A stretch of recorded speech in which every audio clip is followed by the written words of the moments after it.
All right, so as you know, we record our sessions so that you get to see what it was like. And we also share our sessions and we share emails and that sort of thing for you to connect with everyone, especially our affiliates that are presented here. And we are going to be introducing them much later on so they could say hi to everyone. Okay. Our objectives, Sean would be doing a brief history of Blacks and mental health, just for us to have some more perspective, as well as for us to understand the power of epigenetics, how our genes carry not only codes for our survival, but also tells of our trauma, history of trauma. Then we'd be looking at our group, the Robinson Lloyd Resiliency Group team. We'd also be looking at why we focus on attaining raw data, and we'd be looking at stigma and recommendations for getting our loved ones help. Then we'll have our question and answer segment. We have Dr. Asif joining us. Hi, Dr. Asif, nice to have you. Hello, everybody. Hello. Hello. All right. And Sean, I just want to, introduce Sean. For those of us, a lot of us already know Sean. He really pulled this together for us. And Sean will be doing a brief history of Blacks and mental health. Sean has his master's in public administration. He is also a member of the Honor Society Pi Alpha Alpha. He has been an educator and an administrator for over 17 years. He's the co-founder of an inquiry-based charter school, and he's a tremendous human being as well as my spouse. So it's great for Sean to be presenting this for us. He's our director of enrichment and events. Nice to have you, Sean. Take it away. Good morning, everyone. Tonya was right. We are going to discuss a bit about epigenetics, not necessarily directly, but the effects of it and the concept and how it affects us. Some people also might be expecting to hear like some horror stories about, Black experience in the United States. We have one example of that, but I thought it was much more appropriate to start on a positive note, right? Because, and that's in part due to the stigma that people in general, but the Black community has towards mental health in the medical establishment. All right. Let's start here.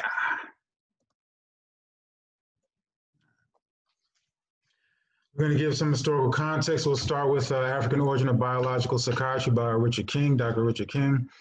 We'll take a bit from Moses and Monotheism, Sigmund Freud, and then have a case study from the book Medical Apartheid. You had to let someone in. Medical Apartheid by Harriet Washington. All right. Context provides perspective for us to realize that change is necessary. All right. All right. Now, I usually in the PowerPoints and the presentations, you like to use pictures and imagery more and do a lot of discussion myself. But I thought that this information was so powerful that the quote and the words themselves are the feature. And I didn't want to cheat the discussion by trying to overlay them with my interpretation. So I have them on the screen. All right, this is from page 16 of the book itself. He was discussing just the color of what Black is in itself and how they use it symbolically. Right, used extensively to represent a host of concepts, all of them having in common the idea of seed and doorway to the collective unconscious mind. Now, this is a quote from Richard King, who had taken that from Carl Jung, but Carl Jung himself had also studied ancient Egyptian culture through books like by E. Wallace Budge, Albert Churchward, Signs and Symbols of Primordial Man. This symbol here on the right is a symbol of Ra, right? But the power of symbolism also is that they do tap into the collective unconscious, and that everyone can have their own interpretation of it, but it will a lot of time meet in a similar place, right? So this could also be pineal gland. It also represents the black dot, right?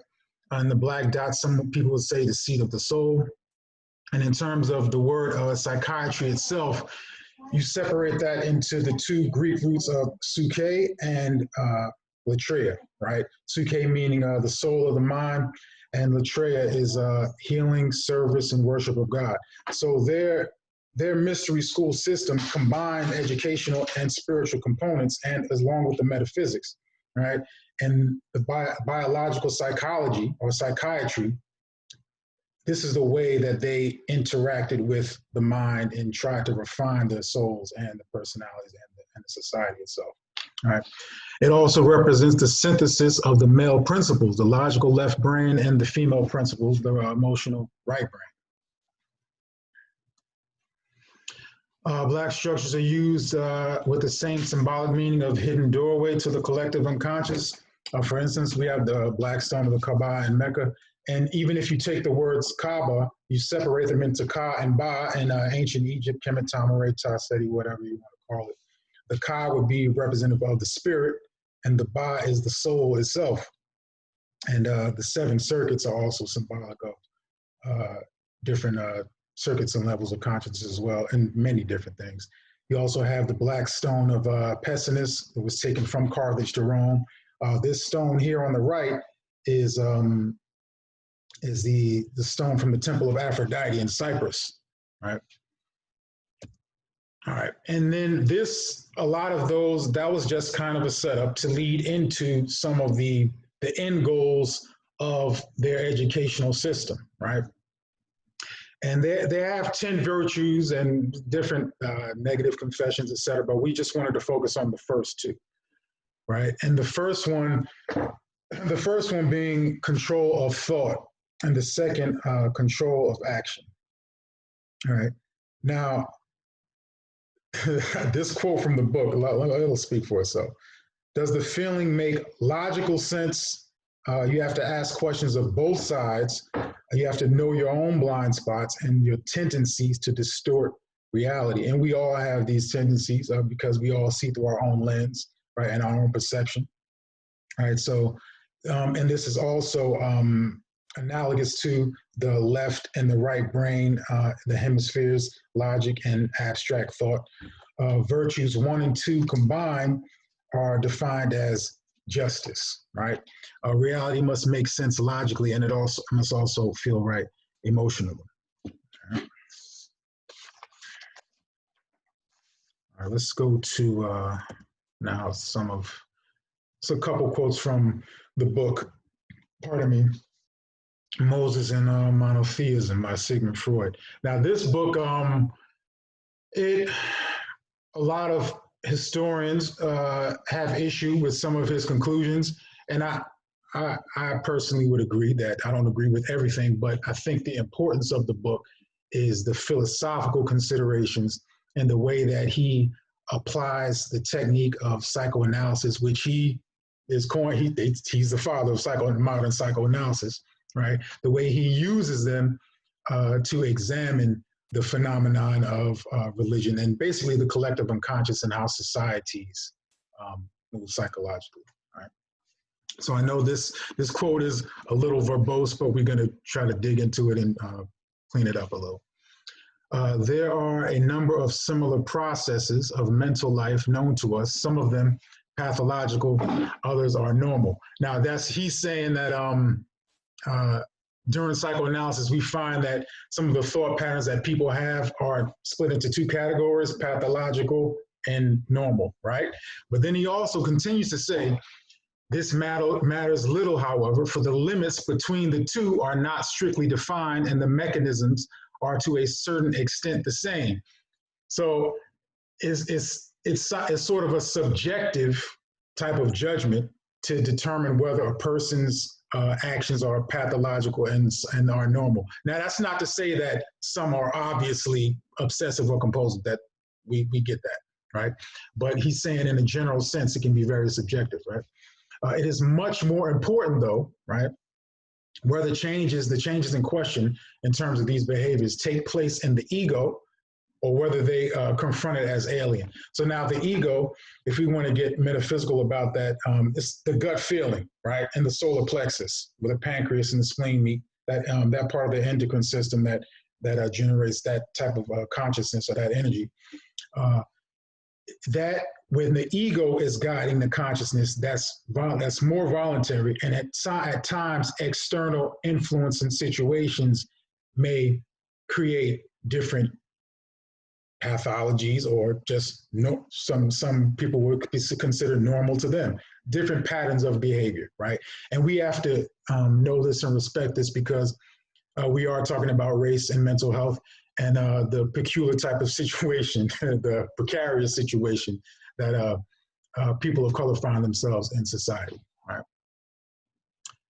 And it says that in the latter case, these are called symptoms. Now, this is when external influences determine these mental processes. These are symptoms of something else. All right. Now, he goes on to say the process by which the ego, so I added this as an explanation of what it is. 1 second, we have to let someone in. The process by which the ego suppresses the satisfaction of an instinctual demand created by a certain experience. Now, sometimes we have urges to do certain things, and the ego says, no, we're not going to do that today, basically, right?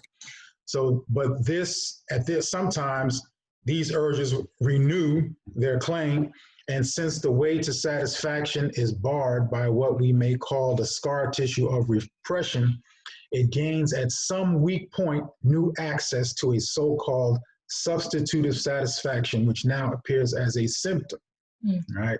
Without the acquiescence and also without the comprehension of the ego. Now that's that's a bit, again, we say he's very verbose. I mean, and one of the beauties of the way he writes is that you can study it over time, right? And it can change based on new information as well, but it's very layered. Now, if let's say we juxtapose that with the experiences of people in maybe Chicago, right? So, or even Newark, doesn't matter, right? In certain areas of Newark or Chicago, you have people that are living in extreme poverty and very adverse circumstances. And this causes people sometimes to lash out, or they turn to substance abuse. They become depressed. And Freud used an example of a child, and everyone relates to the first example as well, given the context now. A child, when they take the influence from their parents, and then over time they develop their own personality and they rebel against the parents' example, but then eventually they go back to who the parents were, right? They become the parents, right? And of course we have extremes and those that are less extreme, and we have outliers. But the general notion is that they repressed the initial urge of behavior, but it emerged again. But in order for us to really, really be conscious and guide what we want to do, our ego has to take charge of our actions and understand where they came from in the first place, right? And we have to be sensitive to the conditions that people grow up in order to help them, in order to heal them, or help heal them. All right. This is a case study from Harriet Washington's book, Medical Apartheid. In the beginning, she states that in many of the studies examined, the book is awesome. It's about 300 something pages. It says the recruitment of blacks in the poor is a tacit feature of the study because they recruit subjects from heavily black inner city areas that tend to surround American teaching hospitals. Beth Israel, UMDNJ, Rutgers is a prime example. Even Yale University, right in the middle of New Haven. That happens a lot. The teaching and research hospitals, quite often, even Atlanta, Emory, they tend to be in heavily populated black areas where there are a lot of poor people, right? And we'll see how that intersects with experimentation. Right? Well, and in Columbia University, right there, in Washington Heights, Harlem, we have from 1992 to 1997, the New York State Psychiatric Institute and Columbia University performed experiments on 126 boys most of whom were between the ages of 6 and 10, utilizing the drug fenfluramine. Now, this was used to, when they would inject the boys with this, it boosted the levels of serotonin released by the pineal gland. And before we mentioned the pineal with the black dot or the symbol of Ra, right? It releases serotonin from the pineal gland, which in turn, the masic gland, which in turn stimulated the central nervous system to release prolactin, right? And they were trying to tie this hormone prolactin to a propensity for aggression. Would someone please turn your the mic down? Yeah, I'll help you out. Thank you. Right, to for aggression, right? And we don't have time really to get into all the details, but if you read it, it's pretty obvious that what they were trying to say is that they were trying to criminalize the the innate chemistry of these boys, right? 44% of these boys were Black, 56% were labeled as Hispanic. But the lawyer of Sharice Johnson, one of the mothers of the boys that were tested in this experiment, he stated that the Hispanic boys are Black Dominicans, right? And we'll get to another quote from the head researcher from Columbia later on. Researchers sought to investigate whether violent behavior might run in families and a biological basis for such behavior. It sounds like eugenics to me, right? Gail Wasserman asserted violent propensities resulted from bad parenting, parental psychopathology, or adverse rearing environments. We already know from Dr. Amos Wilson in his text, Awakening the Genius of the Natural Genius of the Black Child, that the environment is one thing, but with proper care and love, et cetera, it doesn't really, you don't have to have superstructure or curriculum to raise a child that can go to Harvard, for instance, right? It's the interaction, right? So to try to label adverse rearing environments as like one of the two main mitigating factors for violence is a stretch, right? The study focused down to 66 boys who were all perfectly healthy, physically and mentally, and did not display signs of questionable, behavior.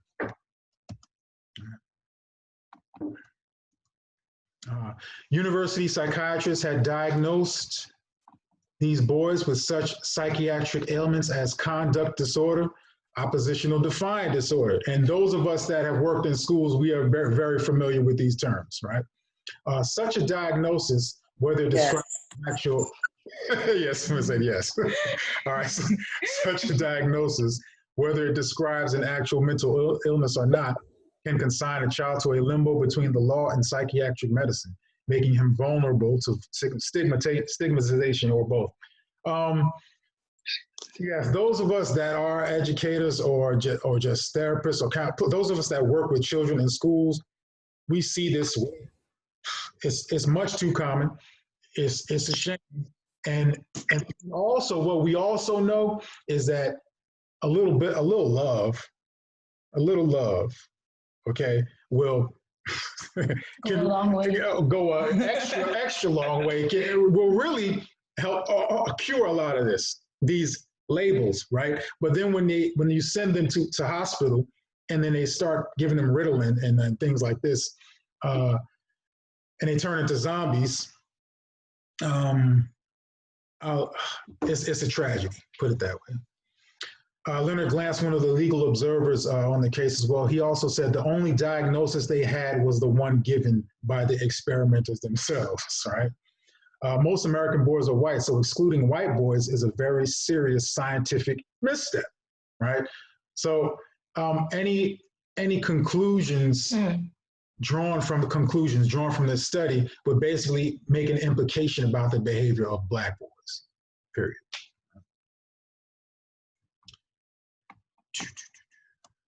And there we go. All right. So thank you so much, Sean. That was a lot for us to take in and digest. We just want to check in with our group. We just want to check in with the team. We have a lot of very powerful educators, parents, teachers, leaders, school community leaders. we'd just like to hear from you. You know, what was one takeaway from what Sean just shared? You could feel free to unmute and share. Or if you want to put it in a chat, you know, let us know what you're thinking. There is silence. All right, so I have something. okay, please. Hi, Ebony. Hi. Thank you for putting this together. I think one of the things that just stood out to me was just the really something, and I wrote it down, Sean. It was something you said, which you have to be sensitive to the condition that people grew up in order to help them, and that sounds very. It's simple. It's simply stated. It sounds obvious, but I think this idea of people having blind spots and not even recognizing that they are unaware and ignorant to other people's experiences makes them not sensitive to the conditions, and therefore their bias or their ability to help or their ability to empathize is compromised. And when you don't even recognize that, that can cause so many issues.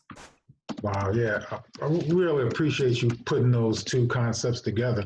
It is, and that's absolutely true, right? A lot of times you'll get people, they'll interact with a student or a child and assume that, well, I did it, so why can't you, right? Without taking into account the experience of that child, right? We have a lot of comments as well Yes. in the chat. Love main essence in education from Kathleen. For sure. We'll be doing a presentation on that in September, actually. Yes. Or very soon. Are you hearing me? Yes. Yes. You know, old school tells us, like Maslow and all these theorists tells us about love. And we find more and more people are getting into education more for other means other than loving the children and having a passion for their work. So that you find the teachers who are passionate, who has that love to extend to children. They're the ones who are very successful with the children. And I'm not just talking about passing grades, I'm talking about the holistic child. And that's what we have to get back into education. Definitely. I came in late, but what Okay. highlighted to me in Sean's discussion was love. He just mentioned it. And this is so important. If we look at the children who are suffering in the school, the children who feel disadvantaged, a touch on the shoulder, a concern about what they had said a day before or yesterday expresses love to them. And we find that they grow from there. Mm-hmm. Yes. And that goes to that first circuit consciousness, fight or flight, what is safe and what is not. A student is not going to learn from you, particularly not in the best way, optimally, if they don't trust you. Or they don't feel safe. Exactly. Exactly. And so we're gonna hop in. We're gonna hop into the business segment. Please keep your comments coming. We're gonna be trying to address all. And we'd also this would help us to create other presentations to help facilitate more of these discussions as well. Okay, so I'm gonna, if we could just move the chat box a little bit. Thank you. Okay. All right, so the Robinson Lloyd Resiliency Group, RLRG, our programs help students who've been exposed to trauma to increase their resilience, maximizing their ability to make better choices. Right? And so we all know that choices, everything that we experience in life, we bring about, some of them are choices that were not made for us, and of course some of them were. And it's just giving our students the ability to critically think about the choices they're making. And we're going to show you how we do that. This is our team. Very, very proud of our team. Myself, we have Dr. Asif, and she's a clinical director for our pre-K to grade 2. And Dr. Asif, I'd like for you to just share what you do for our pre-K to grade 2 scholars, please.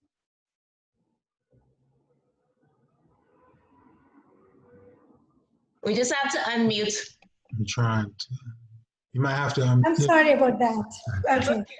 Okay. So my population is from pre-K to second grade, and I help them learn and practice life skills. So during the course of 6 to 8 sessions, they learn meditation, deep breathing. They also learn to control and express their anger, and they also learn how to communicate effectively so they can express their feeling in a very appropriate way. Because most of the time what happens, kids suppress their anger and then they lash out. They start acting out. So I help them to communicate their feeling, not express in a disappropriate way, but in an appropriate way. So communication is the main thing. I also include parents, and I check with them whether the kids are practicing deep breathing, they are doing meditation, and the parents are also helping them, encourage them to practice those things. So basically my goal is to help children to be mentally healthy so they can function well at home, at school, and in their community. Yes. Awesome. Help them to discover their strength so they can grow and reach their potential. Thank you. Thank you so much, Dr. Steve. Thank you. Thank you so much. And Sean, would you like to explain, what you do with the enrichment and events? All right. These would include things like debate club, the online math tutoring. We did a debate tournament with a school last year. We have the online math where we do the pre and post diagnostics. We have the mountain trail camp that we had set up this year with OLI, Ebony Cooper's there. And in that one, we found that the parallels between that outdoor experience closely matched the goals we were trying to accomplish with the life skills program, right? We also have the event planning, and this is one example of that. We're starting to try to build out we are building out the online events as a platform to merge, to link up with the community to spread good information. We'll talk a little bit more about those different events as well coming up. All right, thank you so much, Sean. And I'm the clinical supervisor for the Resilient Stars program.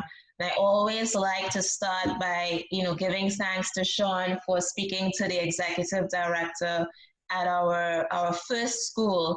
And she asked me to present a proposal, which we just offered mental health services. Initially, we started with one school, and we've since expanded to the entire district, 3 schools, and we're looking forward to other expansions. We're going to get into just how our process works. It's built on 3 pillars of resilience. The first, responsive relationships. The educators on our platform, Sean and Kathleen, shared the importance of love, right? So responsive relationships really, really play a crucial role in children feeling secure and safe. We then work on our core life skills, which focuses on the executive functioning part of the brain. Now, that part of the brain is responsible for helping us not only plan goals, but also execute goals and critically think about how we can improve our goals.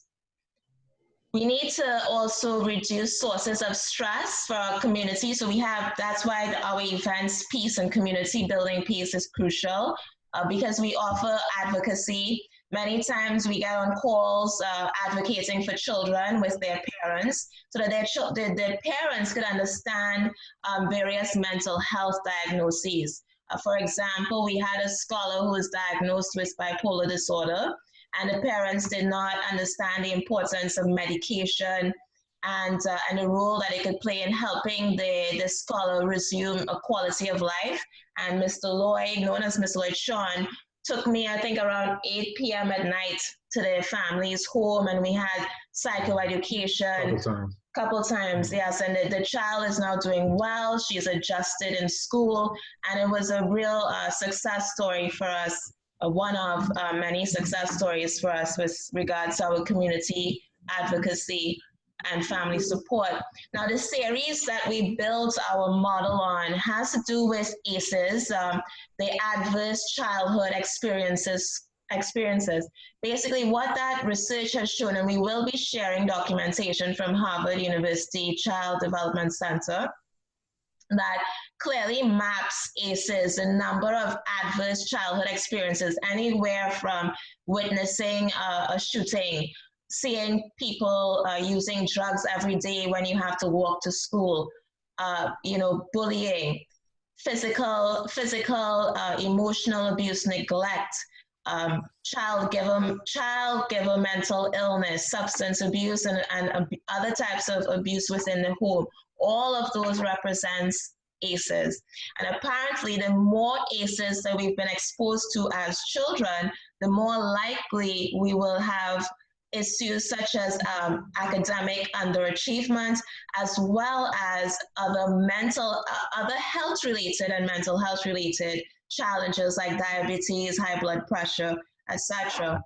And we also focus on the Maslow's hierarchy of needs, just an understanding that one of the first things we have to establish is a sense of safety, making sure that our students have very basic needs met. And then we get them to be more focused on their academic and personal goals. We also, our model is securely and strongly based on the idea of cognitive behavioral therapy, referenced by Sean in his historical perspective, where how we see situations greatly impacts our feelings, our thoughts, and our behaviors. And so our students spend a good deal of time focusing on understanding feelings, understanding the thoughts for those behind those feelings, and identifying their triggers. Then we get into Milner and Rolnick, motivational interviewing. And Dr. Asif and myself, we're both licensed in the drug and addiction field. And so we understand the importance of ambivalence. For example, you'd have a student saying, I want to be on the honor roll, but the same student is playing video games all night and getting up 3 in the morning and coming to school tired, right? But you want to be on the honors roll. And so being able to show them that ambivalence and bring that into their awareness is something that we do we pay a lot of attention to. And so once they are aware of how to see that they are not staying true to themselves, once they make that connection, the change is almost instant, because they're saying, whoa, if I want to be on the honors roll, maybe I have to do something different about my behavior with my gaming. Maybe my gaming could be used as a reward instead of something that I do, and then I expect that I'm going to remember my studies or what I learned. And we're now going to get into our process. So this is basically how our process looks. We have the clinical and life skills program, where we look at, for the grades 3 to 12, we look at the initial wellness scores. And these are standardized scores that look at the depression levels, anxiety levels, self-esteem, as well as grit, their ability, the child's ability to finish what they start. Dr. Asif looks at, she uses more play therapy because our kids are really, really young, so we don't do assessments on them. But if they do need assessments, we refer out for that piece. We also have we're going to get into, Dr. Asif touched on our life skills, where we teach them about expressing their feelings, they understand unhelpful thoughts. And that's something that was made very popular by Dr. David Burns, where he believed pretty much that depression was, the stem of depression was really unhelpful or negative thoughts or negative thinking patterns.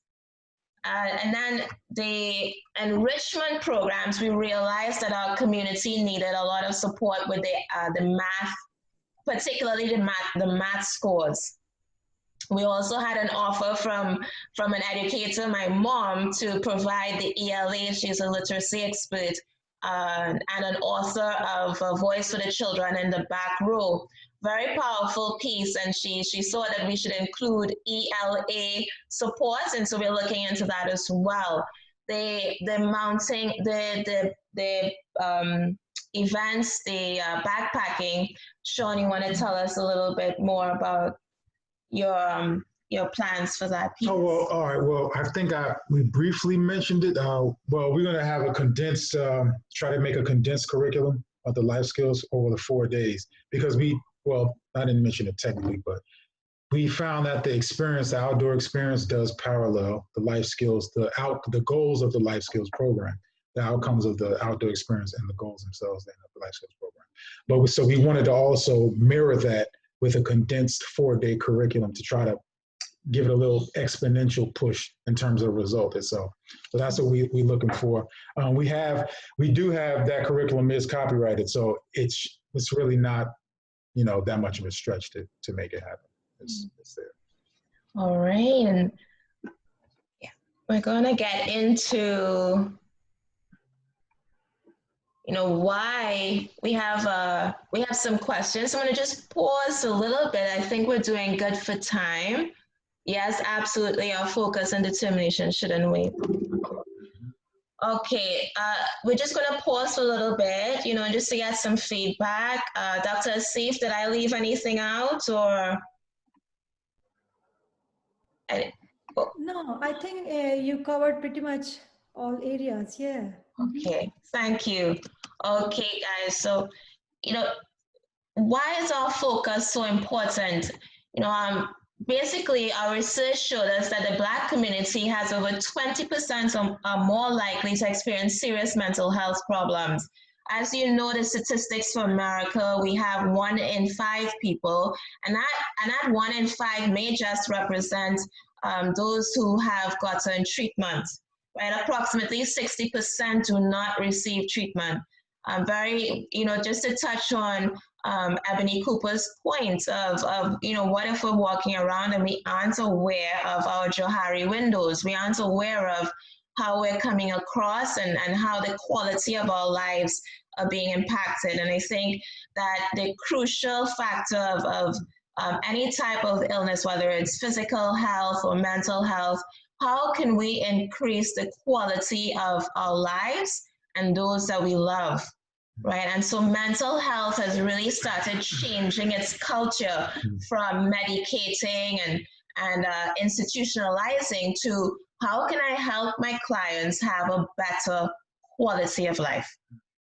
All right, major depression and generalized anxiety disorder are the 2 top mental health challenges faced by our communities. And major depression, 5 or more symptoms has to occur within a 2-week window. And these symptoms are usually depression as well as a loss of interest in things that you usually like doing. And so when we're doing our assessment of this for our children, we ask them, do you like to play with your dolls? And you just don't feel like playing with your dolls at all over the past 2 weeks. And then that will help us helps them to understand, and they will say, yeah, no, I didn't feel like playing with my dolls at all. It was just, I had no energy. I just wanted to sleep.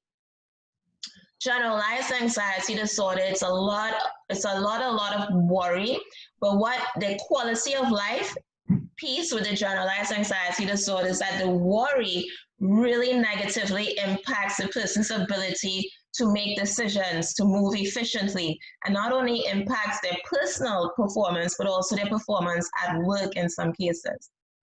15 to 18-year-olds have higher rates of mental health problems.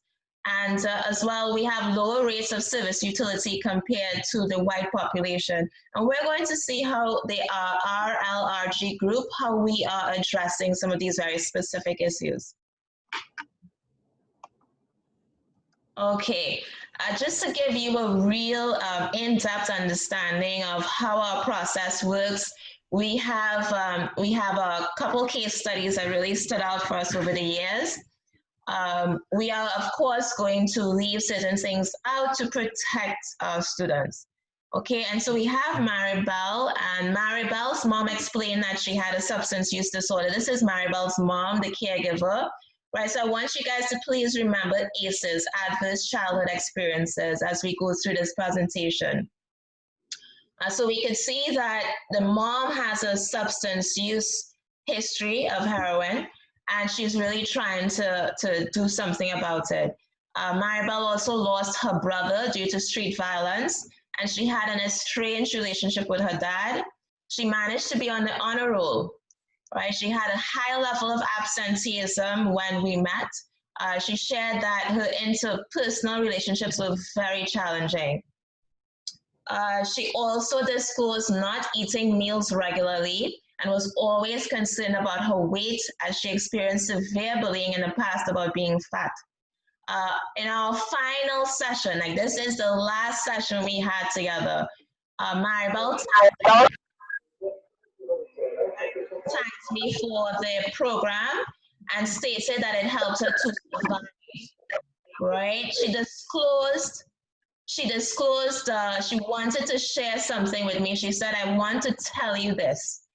Right? And remember, this is our last session, right? She wanted to say that she had a history of sexual abuse and she was being used to get money to maintain drug use.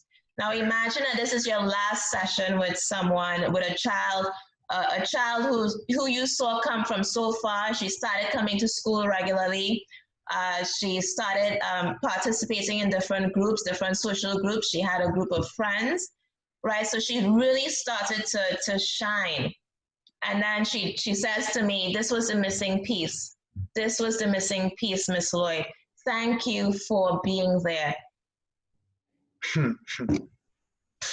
So that's not a simple thing. I just got to add on to that, because when you describe an experience like that, it almost becomes surreal or abstract, because the quality of actually living that cannot really be conveyed through storytelling or a screen. But that I just leave it there. That's awesome. You know, so it just sort of, I guess, too cemented why we do what we do. We have to. We really have to. We have to serve our community. How many sessions was that over? Okay, good question, Ebony. Maribel, actually, so we have two categories of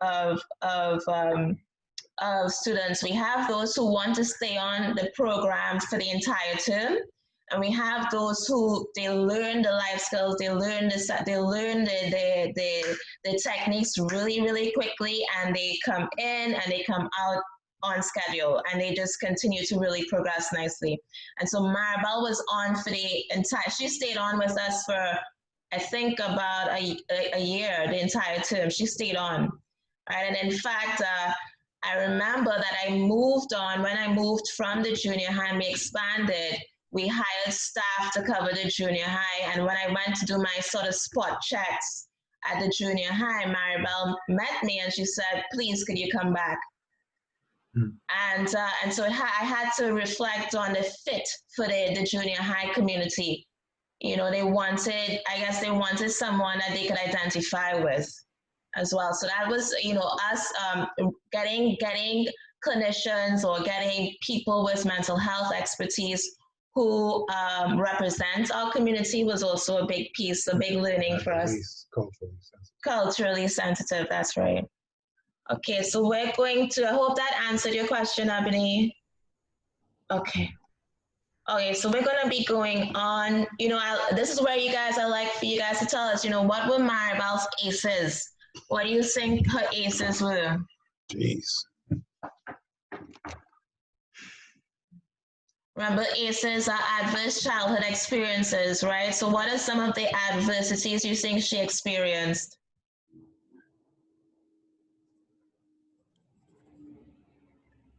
Well, you mentioned sexual abuse. Yes, sexual abuse, yes. Neglect. Yes. Yes. What were some of her strengths? What was some? Thank you so much, Dr. Asif. Drug addicted caregiver. Drug addicted caregiver, yes. Substance abuse. substance abuse, right? What were some of her strengths, right? So this child refused to give up, right? She still found a way to shine. What were some of her strengths? I want to say it, but I don't. Resilience. Yeah. She was definitely a resilient star. Definitely. Thank you, Heather. Strength, grit, smart in the classroom. Thank you. We have another educator on board, Raymond. Thank you, Mr. Blanks. Focus. Thank you, Heather. Heather is another great educator we have on board. Reflective. Thank you, Hollywood Living. Right. So we have some entrepreneurs on board. Thank you so much. Dedication. Awesome. Thank you, guys. What are some of the feelings you think she carried with her? So we had an awesome discussion with someone in the counseling field, that Matthew, one of our affiliates, Matt, from the Fort Louis, I always mess, Fortis Lux group. The Fortis Lux group introduced us to, and he said, you know, do you ever get this comment that, you know, kids are resilient? Right? Do you ever get that comment? That was David. Yeah, that was David, yeah. Yesterday, yeah. Right?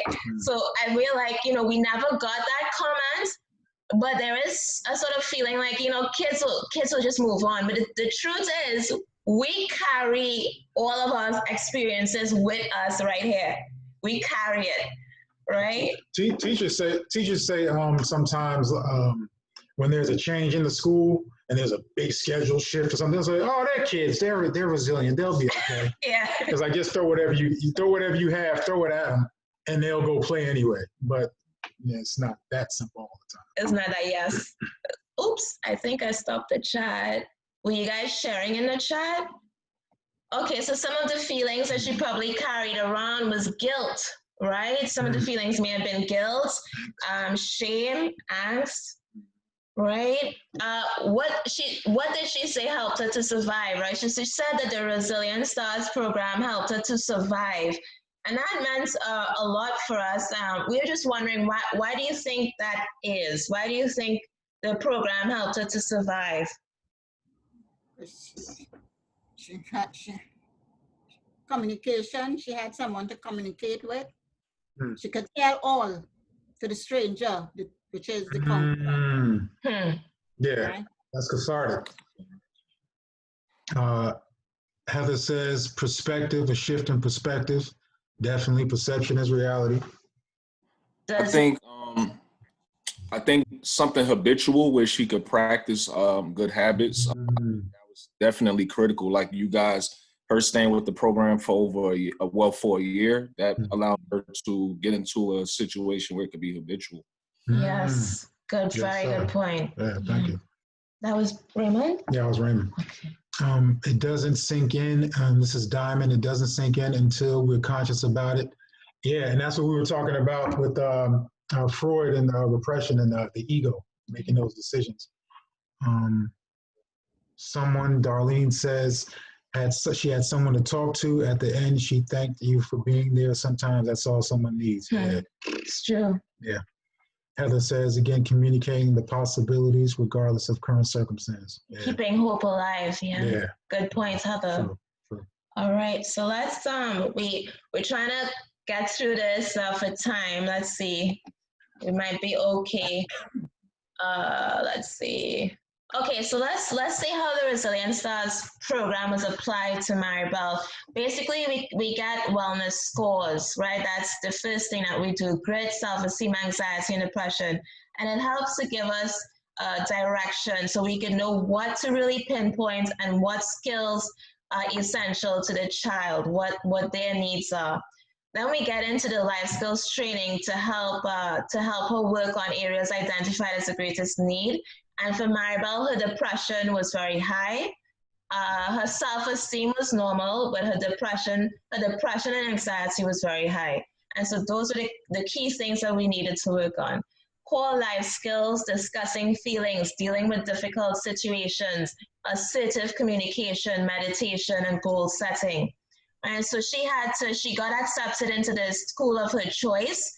Right, and that the planning and the assertiveness, being able to just tell exactly how she felt, right, and do that in a safe space, as Mr. Blanks was mentioning.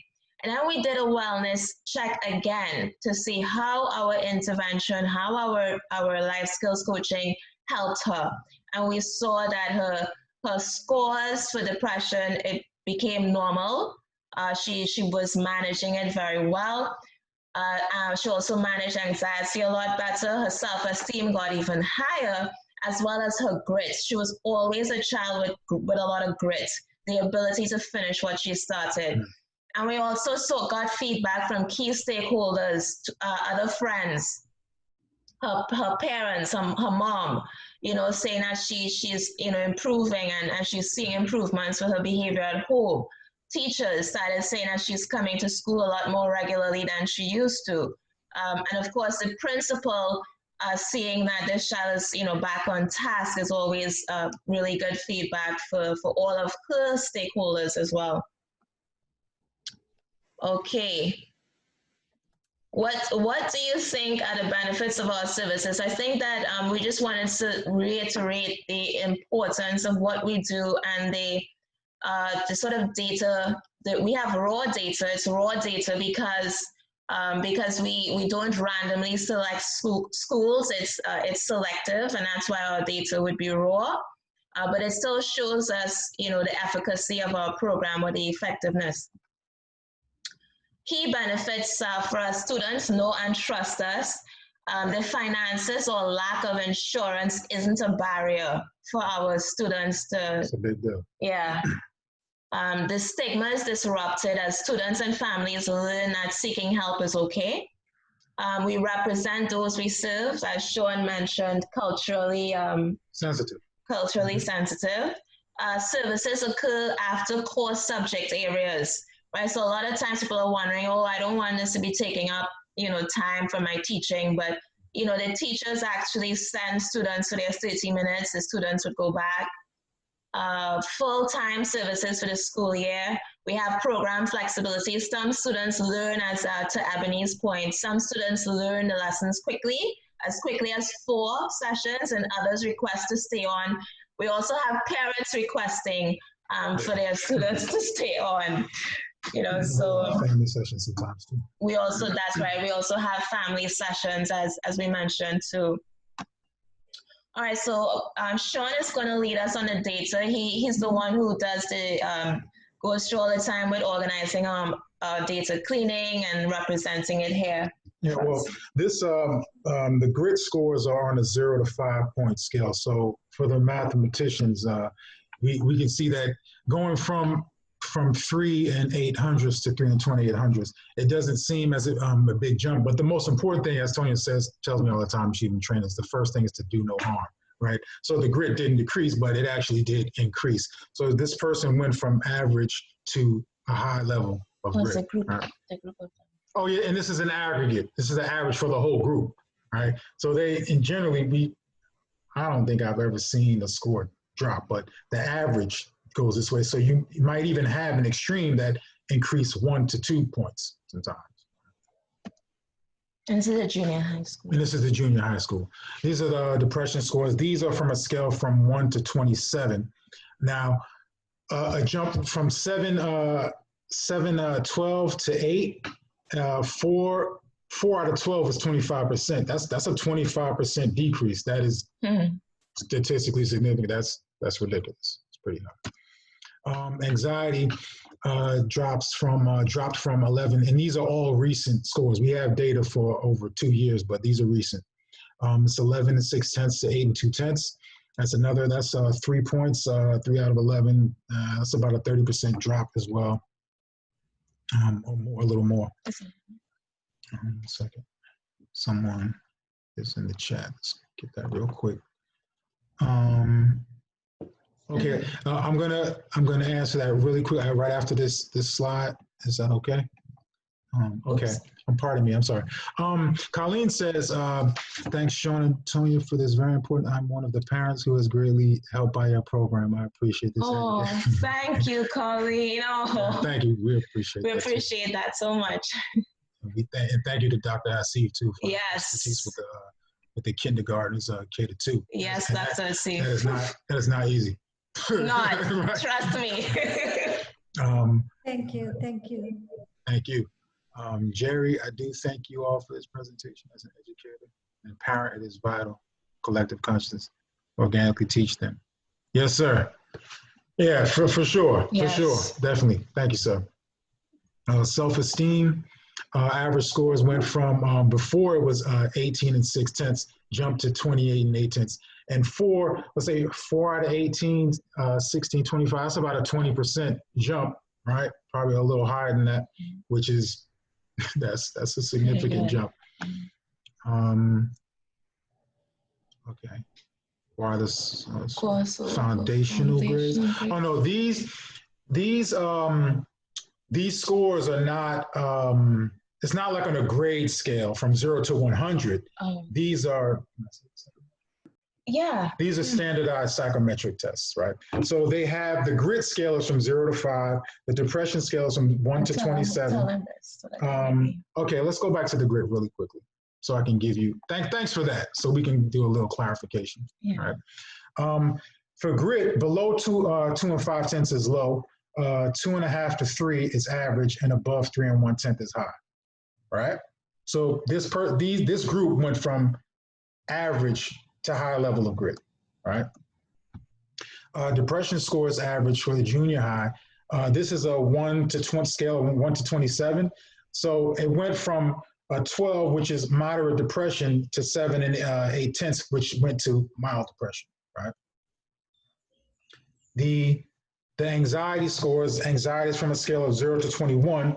We went from 11 and 6/10, which was moderate anxiety, to 8 and 2/10, which is mild anxiety. And I always tell students too, some stress is good stress, okay? The stress of studying, that's good stress, okay? Some pressure makes diamonds, and sometimes it's good to have a little, a little pressure. Depends on what you do with it too.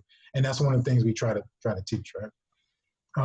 Self-esteem average score is junior high. That's a scale from 0 to 25. Below 15 is low, 15 to 25 is normal, and above 25 is high.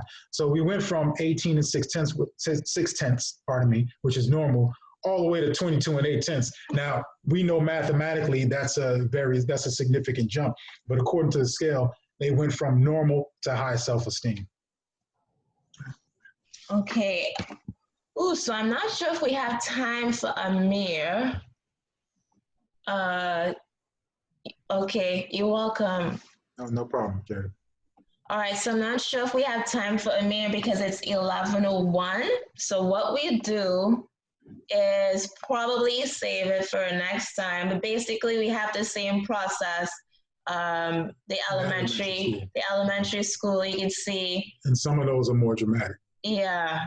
And can I add too? And these are younger students. So, and part of what is great about being in the schools is to try to promote a culture of mental wellness. So when you catch the kids when they're younger, they grow with the consciousness that it's okay to take care of my mind and my thought processes, because when you already, a lot of adults, because of the stigma, it's like, I'm not going to a psychologist. Right. Right. So, I mean, and I've gone to psychologists before, and when you have a good one, you have a great one. Yes. Okay. And they will bring out patterns, and an objective observer that is trained can help to develop in your conscious to see the patterns in your own behavior. True. Matthew says, thank you so much. Thank you both so much. I hate to leave, but my toddler calls. Okay, we understand. We have toddlers too. Thank you so much. Yeah, so we're gonna go through just really quickly. We have our program expansions, as Sean was saying. Sean, you want to tell us a little bit about the next event? This was the fourth or the fifth one we've had. We've had Matthew on. He's in attendance from Fortis Lux. He presented on financial planning as well as home ownership. He presented with Johnstown Capital, but their presentation was so dense with information. Yeah, it was ridiculous. It was crazy. That we have to bring them again, and they have to get their own time, because it was way too much information. It was college level, and it was awesome.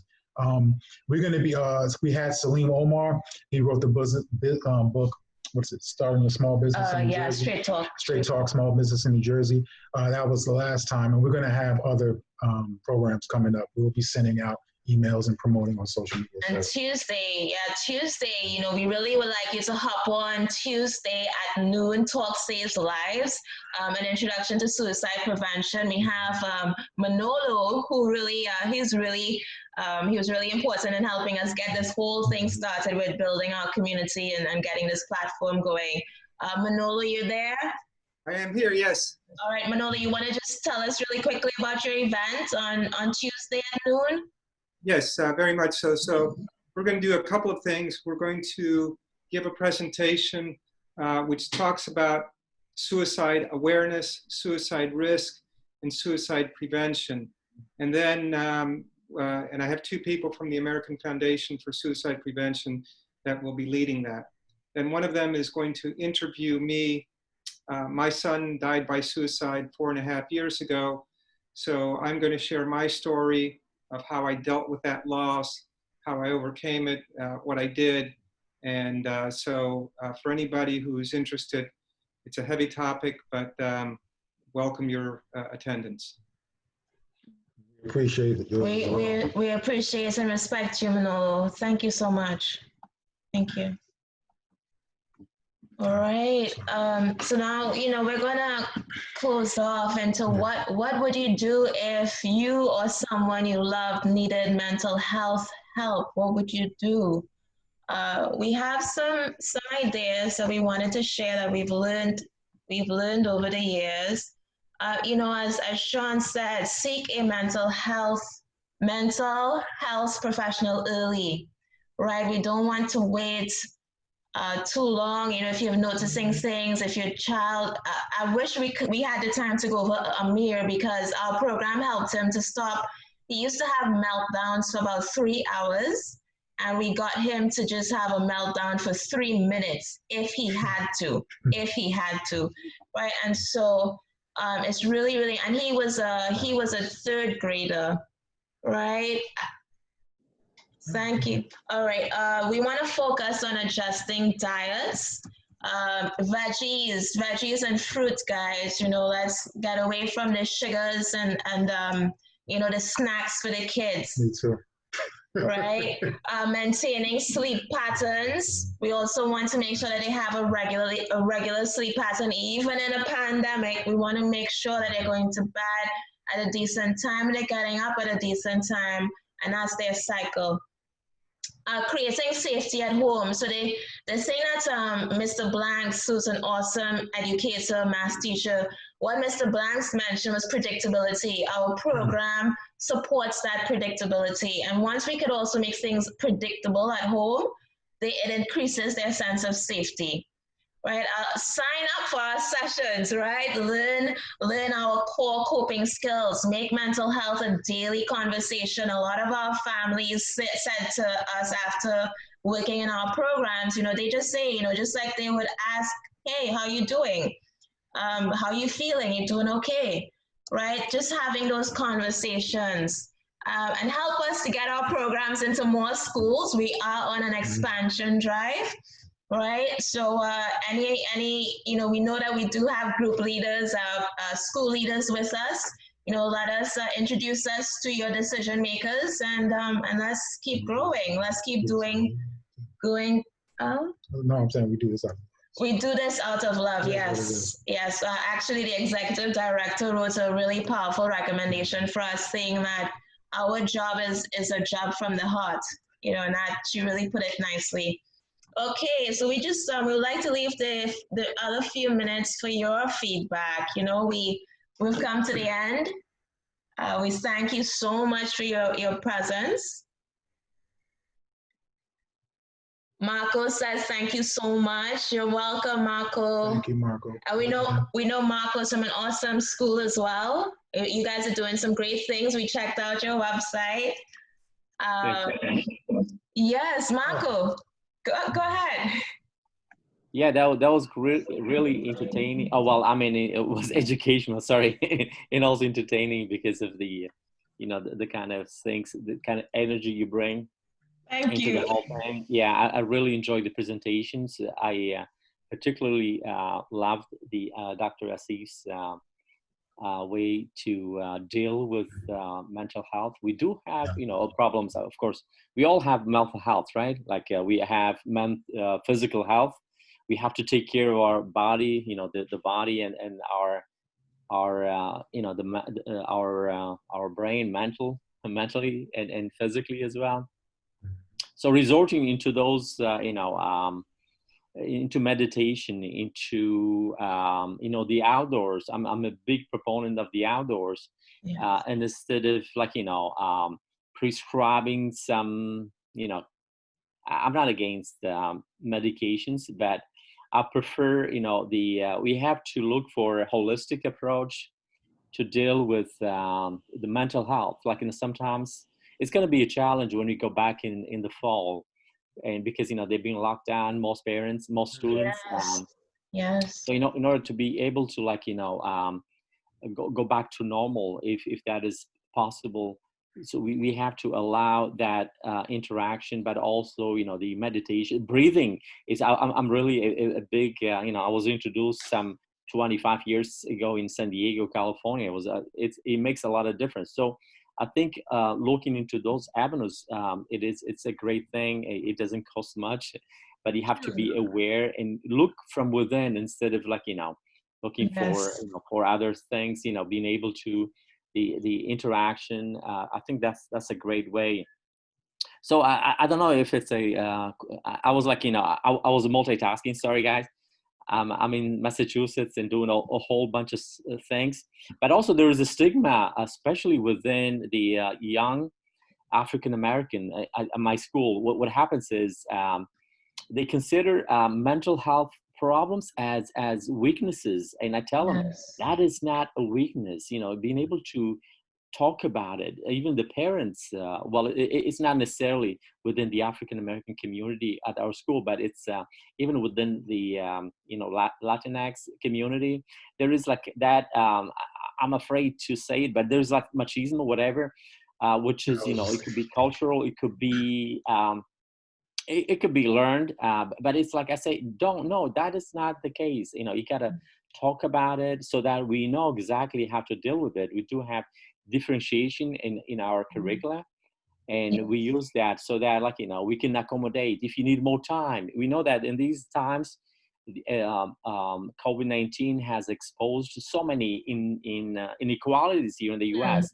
The digital divide, the technology, the broadband width, and so in order to be able, if somebody comes and tells us we can't do that because we have a 2-room or 3-bedroom and there's 5 of us sharing only 2 computers. So I said, I think that has to be communicated. Parents, we need parents to be involved, to be allies as much as possible. They would email me, said, because of this, they're not gonna wake up, early in the morning because, sometimes I have my Zoom at say 10 or 9 in the morning. It said, we have to be able to accommodate those because going into the fall, those needs. Going into the fall, we're gonna have maybe a hybrid model. Some students, because of their health, because of circumstances at home, because of the situation, or even teachers, they won't be able to go back. Marco? Yep. Marco, Sorry. I actually think that you should have a presentation on do a presentation for us. And so what we'll do is that Sean is our events manager, and he's gonna reach out to you, because I think what you're saying is really, really powerful. We definitely need it, and we'll be able to continue building our community. Right? Would you like that? Would you like to come back on presenter? I don't have any background in mental health, no background in social sciences. I'm a science educator. No, yes, you don't have to have background in mental health. So we facilitate education, community sharing, right? So, and that we're opening that for all of our guests, right? All of our guests. All of our affiliates, we'd love to reach out to you. I just want to address something really quickly in terms of the that stigma that certain communities have versus mental health. Some of it, yes, is cultural in terms of the the need for, or the impetus for self-reliance. But then when you have those other external factors where you don't interact with institutions in a certain particular way, and it's not promoted to go seek help because institutions are creating a lot of the barriers for the help, or even mitigating detrimental factors to that person's life. So there's a lot of different things that intersect that create this backlash versus mental health, but the concept of it and how we feel about it, and where we go to search for it. That's why one of the things we try to going into the schools, having direct access during the day where we know the students are, and them not having to pay for it, and they're young. It's a great opportunity to build that culture, right? As that you were talking about. Sean, can I just add something real quick? Yes, sir. Yeah, I just wanted to build on to what you was talking about, and Marco. Just me being an educator for the past 8 years, it kind of made me think about like the whole weakness stigma and how, as you mentioned, like you have socioeconomic factors, environmental factors that create variability, and it's super important that our children have advocates for them that can speak up for them, that can guide them along the way, because this whole notion that mental health is a sign of weakness is just simply not true. If you can't take care of the mind, you can't take care of anything else. So, right. I think what you guys are doing is immense to our community. I just think that in schools, mental health is one of the last things. I think some of it is because, like, as Black people, we are a resilient group, and at times it's taken for granted. We've had to persevere through. So when the talk of mental health comes about, it's seen as weakness, or why can't you persevere the same way that I did. But when there's so much variability, you don't know how that is detrimental to the mind, or what it can do to a mind, especially a child that's 5 years old, 6 years old, and don't know why they're experiencing what they're experiencing. Right. And then this becomes their normal. And in essence, is a detriment as they age. And then they have these things like low self-esteem, why me, I can't do this. And then they kind of go on the path of self-destruction. So I think what you guys are doing is immense. Thank you so much. Thank you, Raymond. Okay, so guys, we really appreciate your feedback. We do have to leave now. We will be sending you the recording. Dr. Steve, thank you so much for your presence. Thank you, guys. Thank you. Thank you, everybody. Thank you, everyone. Thank you for the powerful community. We have feedback. Some of you saying you want us to get into your schools. We're going to follow up with some communication. Dad, thanks for being here. Mom, thanks for being here. No problem. All right. Have a good day, guys. Okay, bye. Everybody. Great. Thank you, Alton. Bye-bye.